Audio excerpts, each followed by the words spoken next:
ന്യൂസിലൻഡിൽ പഠനത്തോടൊപ്പം ജോലി ലഭിക്കുക എന്നുള്ളത് ഒരുപാട് സ്റ്റുഡൻസിന്റെ കൺസേൺ ആണ്. എന്നാൽ അത് ശരിയായ രീതിയിൽ ചെയ്താൽ ഈസിലി അച്ചീവബിൾ ആണ്. അതിനുള്ള കുറച്ച് ടിപ്സ് ഞാൻ ഇന്ന് പറഞ്ഞു തരാം.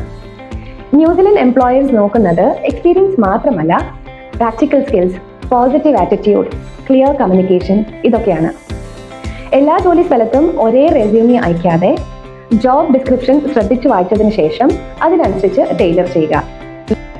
നിങ്ങളുടെ റിയൽ ടൈം എക്സ്പീരിയൻസ് ആയ part time jobs, studies, volunteering, group പ്രോജക്ട്സിൽ നിന്ന് ലഭിക്കുന്ന customer service, time management, team work പോലുള്ള സ്കിൽസ് ഹൈലൈറ്റ് ചെയ്യുക. മാത്രമല്ല, നിങ്ങളുടെ റെസ്യൂമി ഷോർട്ട് ആൻഡ് പ്രിസൈസ് ആയിരിക്കണം, with clean layout, clear headings. Relevant ആയിട്ടുള്ള ഇൻഫർമേഷൻ മാത്രം കൊടുത്താൽ അതൊരു സ്ട്രോങ് ഇംപ്രഷൻ ഉണ്ടാക്കാൻ സഹായിക്കും. ഇതിനെക്കുറിച്ച് കൂടുതൽ വിവരങ്ങൾ അറിയാനായിട്ട് റിയ സ്റ്റഡി അബ്രോഡിനെ കോൺടാക്ട് ചെയ്യും.